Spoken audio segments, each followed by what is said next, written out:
What scientists are learning from DNA in the Atlas Mountains.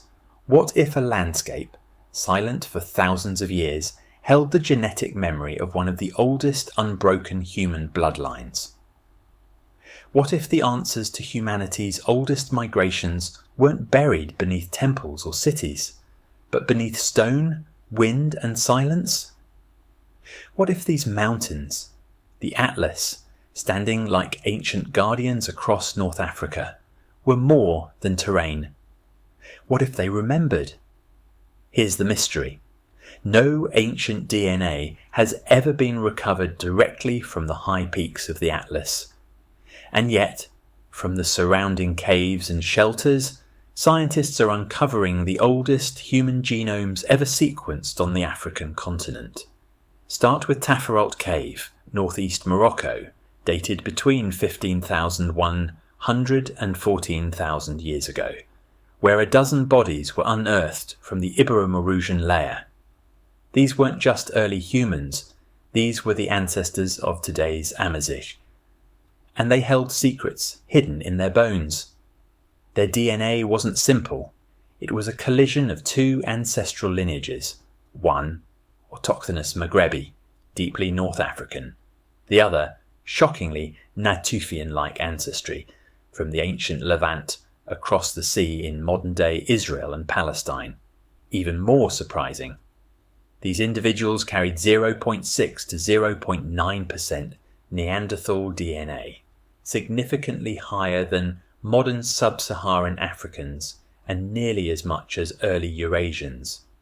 This challenges the long-held assumption that North Africans were genetically isolated from Eurasian populations during the Ice Age. The Taforalt people weren't just genetically advanced, they were culturally complex. They left behind signs of ritual burials, acorn-based diets, and symbolic items, suggesting not just survival, but civilization. And encoded in their mitochondria were haplogroups U6A and M1b, powerful genetic markers of an ancient back-to-Africa migration, likely originating in the Near East more than 30,000 years ago. This isn't distant history. These aren't just fossils. Modern Amazigh villages in Azni Figig, the remote folds of the High Atlas, carry the same mitochondrial traces as the people from Taforalt. This is unbroken blood flowing from the late Pleistocene to the present. But if Taforalt gave us the oldest genome ever recovered in Africa, it wasn't the deepest. Not even close. Because just when we thought we'd found the beginning, a ghost population emerged from the sands, older, stranger, and genetically isolated beyond belief. Buried in the sands of Libya, two 7,000-year-old mummies rewrote everything we knew about North Africa's isolation and its secrets. A ghost population emerged from the sands, older, stranger, and genetically isolated beyond belief. That ghost had a name, Takakori, a rock shelter carved into the Libyan Sahara, silent for thousands of years, until archaeologists dug beneath its surface and found two mummified humans, preserved for nearly 7,000 years. Their bones still. Their genes earth-shattering. These weren't ordinary ancestors. They lived in a time when the Sahara was green, the African humid period between 14,500 and 5,000 years ago. A window of rivers, lakes, and open savanna. The world was connected, lush, alive. This was supposed to be a highway of human movement. But these people, they never moved. Their genomes carried only approximately 0.15% Neanderthal DNA, not even a quarter of what scientists found in Taforalt. That tiny percentage speaks volumes. It means they'd been genetically sealed off for over 40,000 years. No mixing, no contact, just isolation. Even more shocking, there was no sub-Saharan African ancestry in their DNA. None. Despite living in a Sahara that was wide open, these individuals show no trace of gene flow from the south, which breaks every rule of population genetics. If the landscape allowed it, why didn't the genes follow?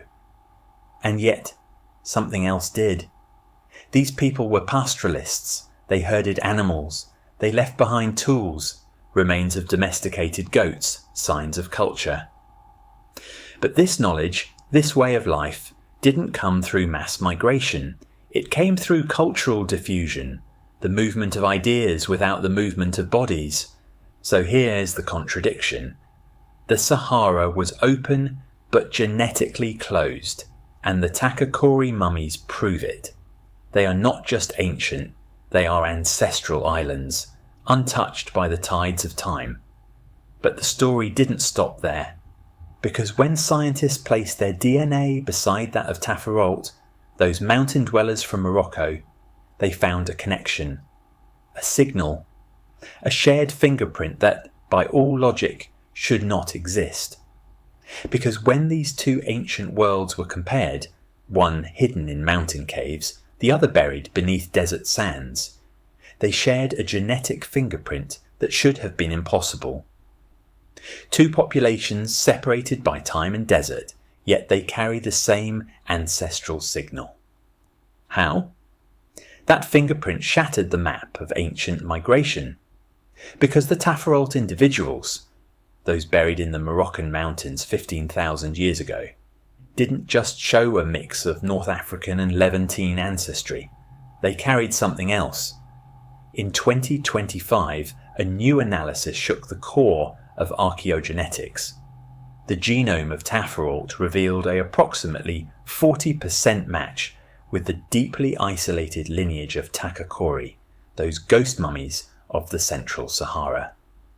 The remaining approximately 60%, it matched Natufians, the Levantine foragers from modern-day Israel, Jordan and Palestine. Here's where everything breaks. For years, researchers assumed the Natufians brought their genes into Africa, crossing from east to west. But this data flipped that narrative on its head. What if North Africa wasn't just the end of the road, but the starting point? What if Tafarolt didn't receive Natufian ancestry, but shared a parent population with them? Or worse, what if the Natufians themselves partially descend from North Africans?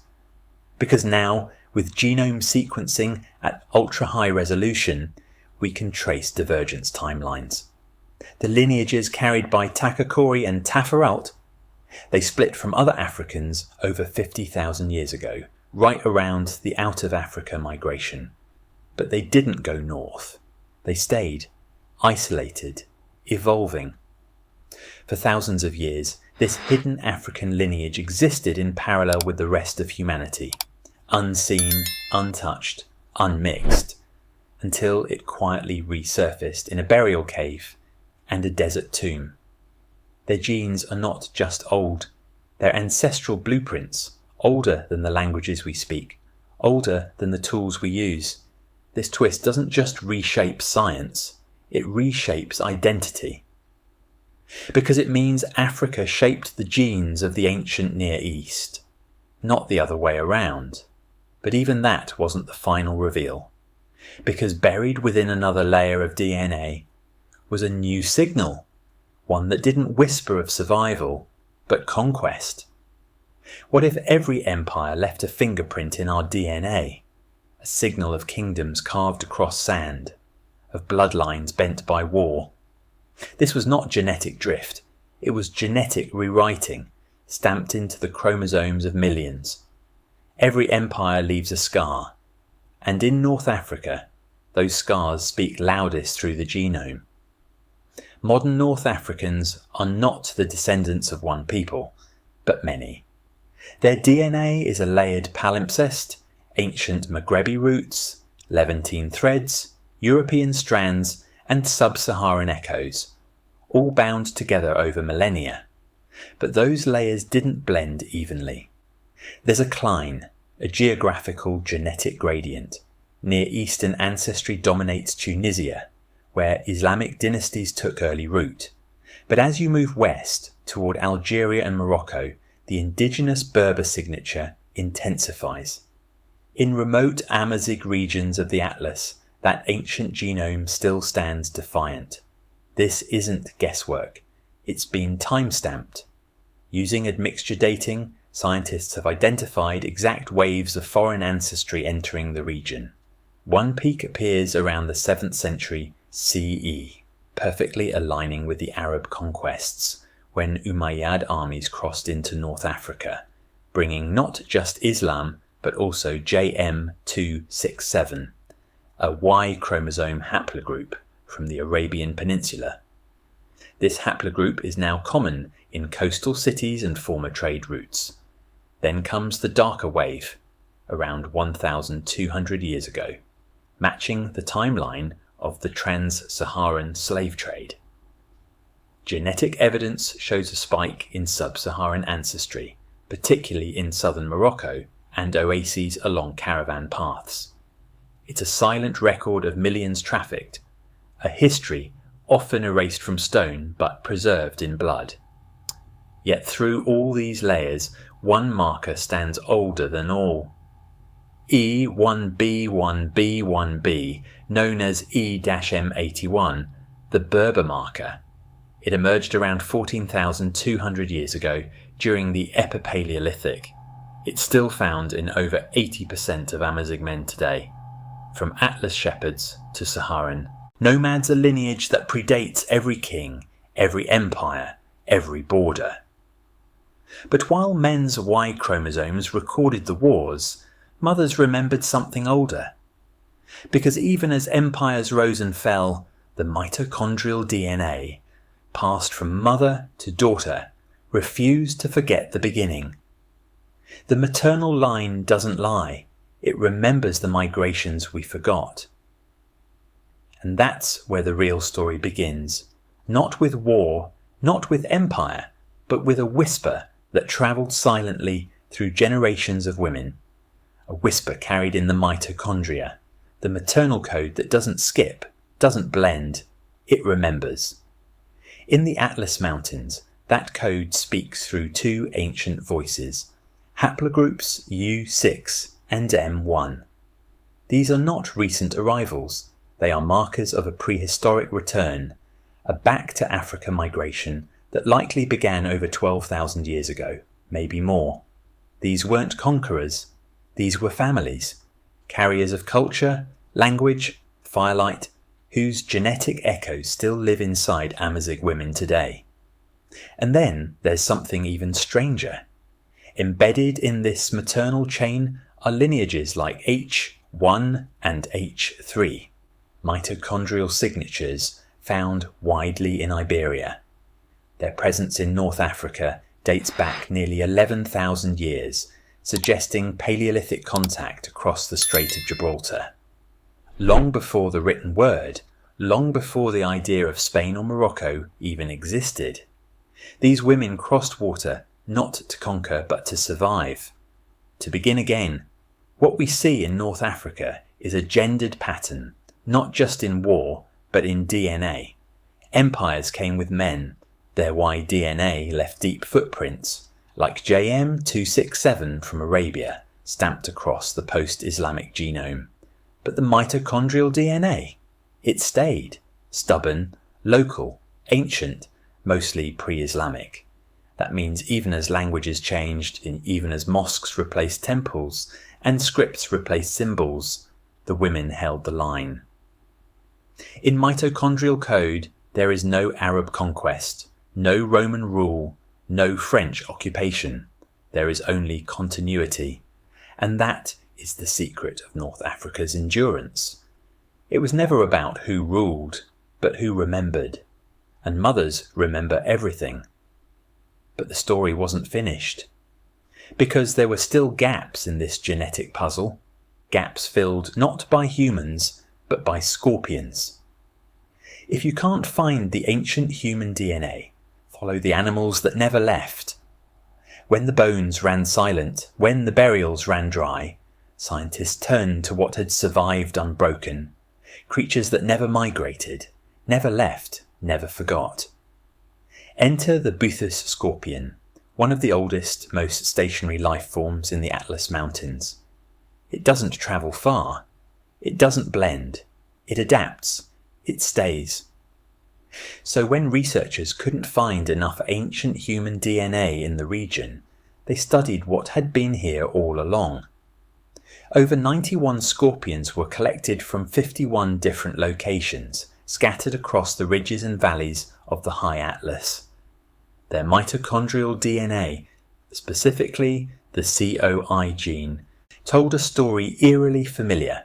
Not one cluster, not two, but 12 distinct genetic lineages.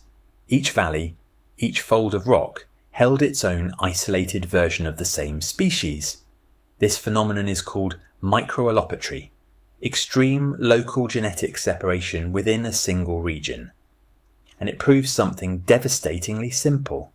In places like the Atlas, geography is destiny, even for venom.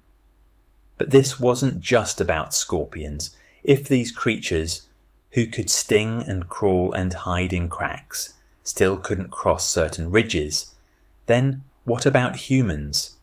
Prehistoric families, burdened with children, with firewood, with memory.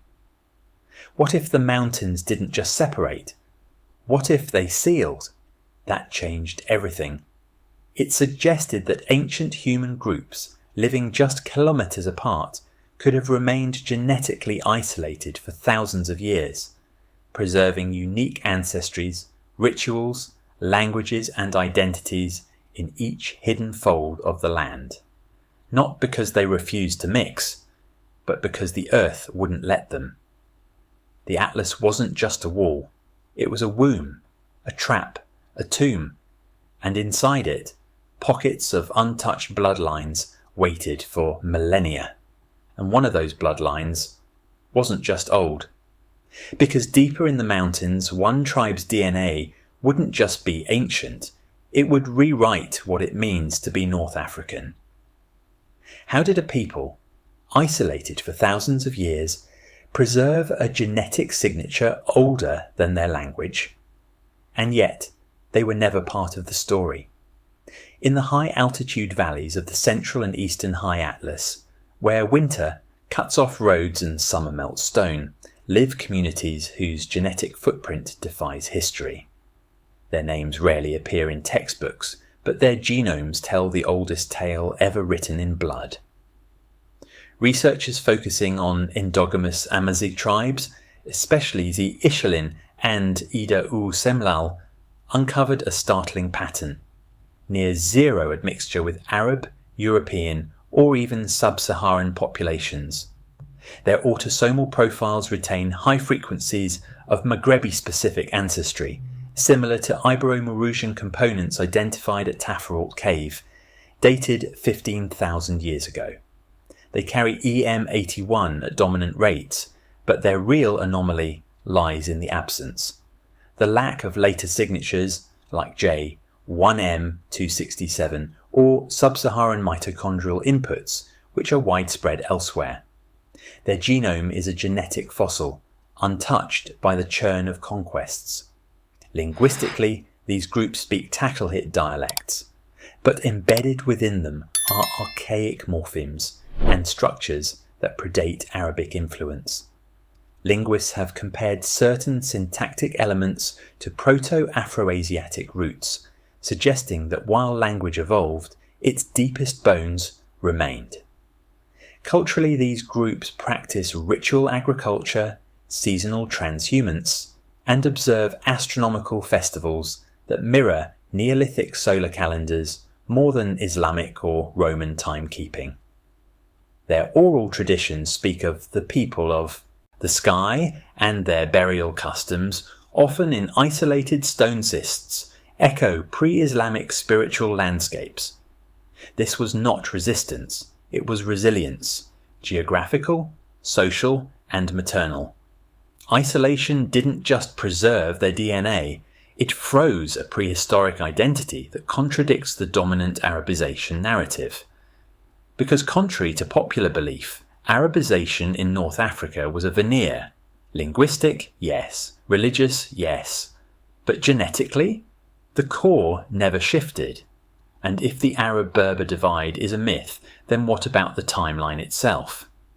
Because the next controversy would split archaeogeneticists in half, and the evidence lies in who came first. What if the ancient Middle East wasn't the origin, but the destination? So here's the lie we've been told.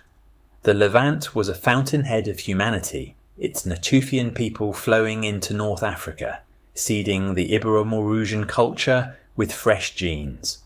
That's been our story. But stories can crack. Enter the research. First Jared Lazaridis and team in 2018, and then the seismic blow of 2025 genomic data. It's not just that Taforalt DNA looks Levantine. It turns out Taforalt may have laid the genetic foundation for the Natufians themselves, a reversal powerful enough to redraw the map of early human movement.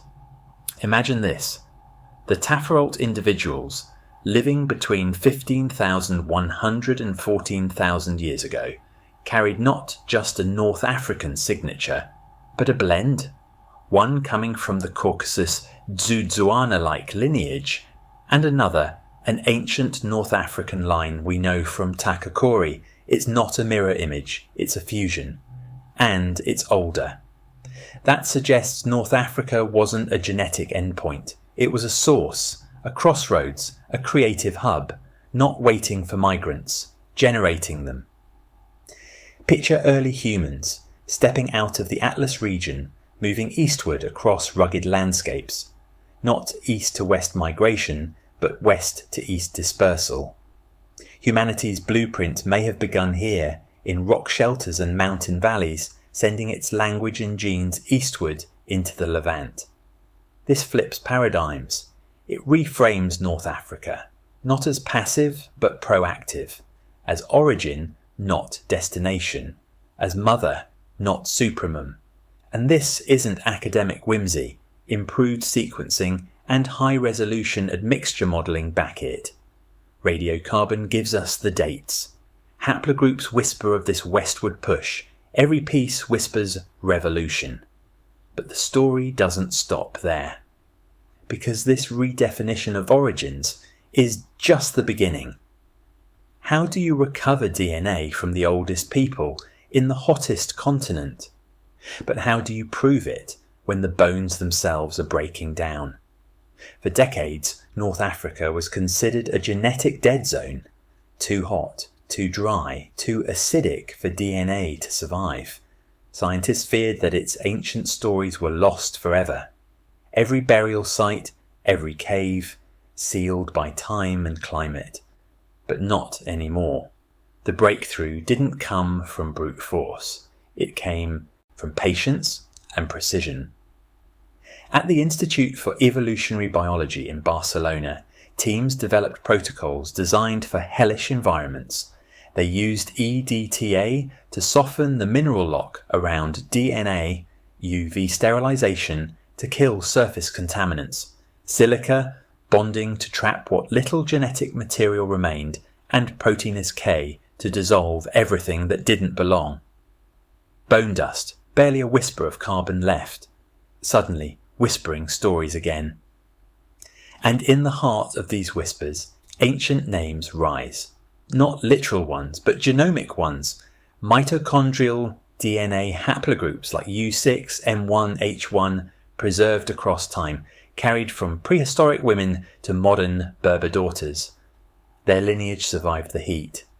Their identity outlived climate, conquest, even the collapse of memory. And the mission is just getting started.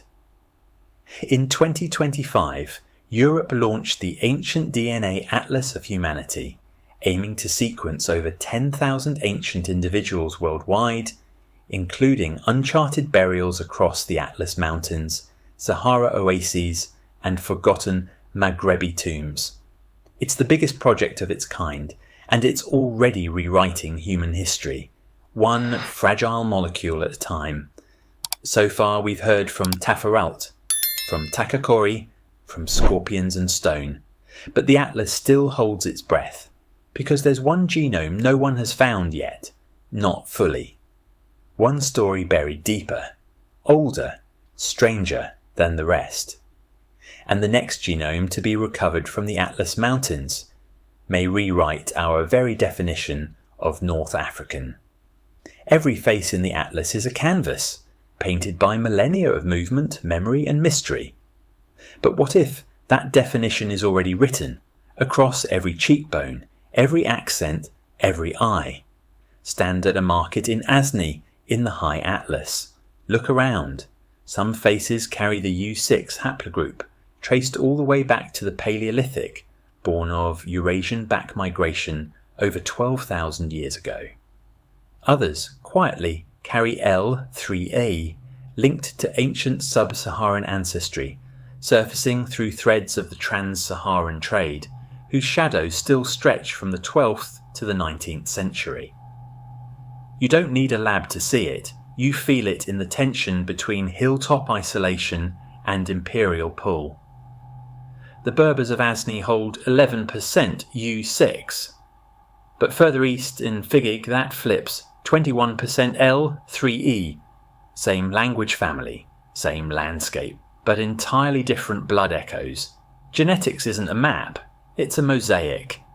And the EM81Y DNA marker, often called the Berber chromosome, reaches its strongest frequencies in Morocco's highlands, unshaken, untouched by centuries of migration. Yet nearby, in foothill towns, you'll find Near Eastern Jayan, one lineages, the trace of Arab conquest, blending into the local stream like spilled ink on old parchment. What does it mean to be Amazigh today? It means to carry both Paleolithic silence and medieval storms, to be a bridge between 15,000-year-old Ibero-Maurusian ancestry and the fractured paths of empire. But identity isn't a single thread, it's layers, preserved in the ridges of these mountains, fractured in the plains below, rewritten in every generation. And if this present-day diversity is so layered, so precise, then it begs the final question. And yet, one final question remains. What if this region holds the oldest unbroken story of all? What if every migration, every burial, every whisper of DNA was leading us back here? It's not just a romantic idea, it's a scientific possibility. The Atlas Mountains weren't a side chapter in human history. They were the vault, a genetic safe house, where millennia of identity were locked behind walls of stone, altitude, and time. Every ridge, every pass preserved a sliver of memory, not just of who came, but who stayed. From the Upper Paleolithic arrival of haplogroup U6, nearly 35,000 years ago, to the wave of Neolithic Iberian admixture around 7,500 years ago, each migration didn't erase the past, it layered it. Later came the winds of conquest, Arab expansion, Phoenician merchants, Roman roads. But high above, in the spine of the mountains, something resisted. The language may have shifted, flags may have changed, but the DNA held on. This isn't about national borders or ethnic categories. It's about memory etched into mitochondria, about paternal lineages marked with fire and silence. Identity here is not an invention. It's a cartography of the flesh, a map beneath the skin. Yet even now, this map is incomplete. Many sites in the central and southern atlas remain unsampled. No DNA, no bones, just silence. And that silence is loud, because what if, inside those unmapped caves, those untouched burial grounds, there lies a genome even older than Taforalt, more intact than Takakori, more surprising than any Levantine lineage? The DNA we've heard so far, it's just the overture. The real symphony, still buried. Because until we crack the genomes hidden deep inside the atlas itself, we're only hearing half the story.